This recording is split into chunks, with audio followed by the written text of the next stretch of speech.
యెషయా గారు కూడా అంటారు, అది వేరే సబ్జెక్టు, జలములలో బడి నేను వెళ్ళిన అవి నన్ను ముంచలేవు, అగ్ని గుండా నేను నడిచిన అది నన్ను కాల్చలేదు.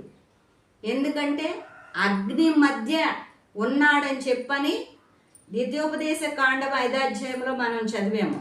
అగ్ని మేఘ గాఢాంధకారముల మధ్య అని చెప్పని, అంటే అగ్నిలోనూ ఆయన ఉన్నాడు, ఆయనే దహించి అగ్ని అయి ఉన్నాడు కదా. మరి అలాంటి పరిస్థితుల్లో ఉన్నప్పుడు మనము ఏ సమస్య వచ్చినా కానీ భయపడిపోతున్నాము.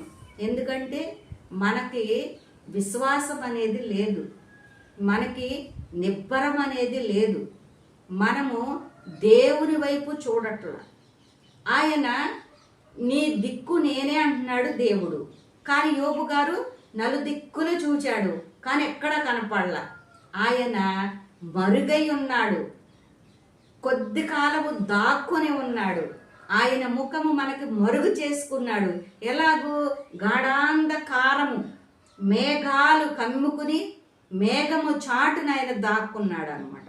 అందుకని దావీదు గారు మేఘము వంచి దిగిరా అని ప్రార్థన చేస్తాడు అనమాట. దేవునికి స్తోత్రము. దేవుడు చక్కని మాటల చేత మనతో మాట్లాడుతున్నాడు, మనల్ని బలపరుస్తున్నాడు. మనం ఒక్కటే విశ్వాసము, ఎలాంటి శ్రమ అయినా ఎలాంటి శోధనైనా దేవుడు నన్ను తప్పించడానికి సమర్థత గలవాడు అని చెప్పి మనము మరి విశ్వాసం ఉంచితే, అందుకనే షడ్రకు మేషక అబేద్నెగోలు అంటారు కదా, రాజా ఈ మండుచున్న వేడిమి గల అగ్నిగుండం నుండి మమ్మల్ని తప్పించడానికి మేము నమ్ముకున్న ఈ దేవుడు సమర్థత కలిగిన వాడు. ఒకవేళ రాజా మా దేవుడు మమ్మల్ని విడిపించకపోయినా మాకు ఇష్టమే, కానీ నీవు నిలబెట్టిన ప్రతిమకు మాత్రం మేము నమస్కారం చేయము, మొక్కమంటున్నారు. చూసి విశ్వాసము, అది దేవునికి స్తోత్రము. అట్టి విశ్వాసం మనము కలిగి ఉండాలి.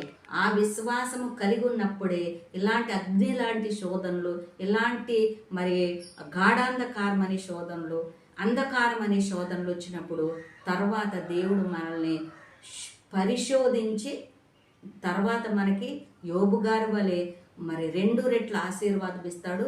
దావీదు గారిని తప్పించినట్లుగా మనల్ని కూడా సకల శత్రువుల చేతిలో నుండి, సకల శోధనల నుండి మనల్ని తప్పించి మన జీవితాల్ని, మన కుటుంబాల్ని, దావీదు గారి రాజ్యాన్ని స్థిరపరిచినట్లుగా మన జీవితాల్ని, మన కుటుంబాల్ని, మన బిడ్డల జీవితాల్ని, మన ఆరోగ్యాల్ని దేవుడు స్థిరపరుస్తాడు. అట్టి భాగ్యం దేవుడు మనకు అనుగ్రహించుగాక.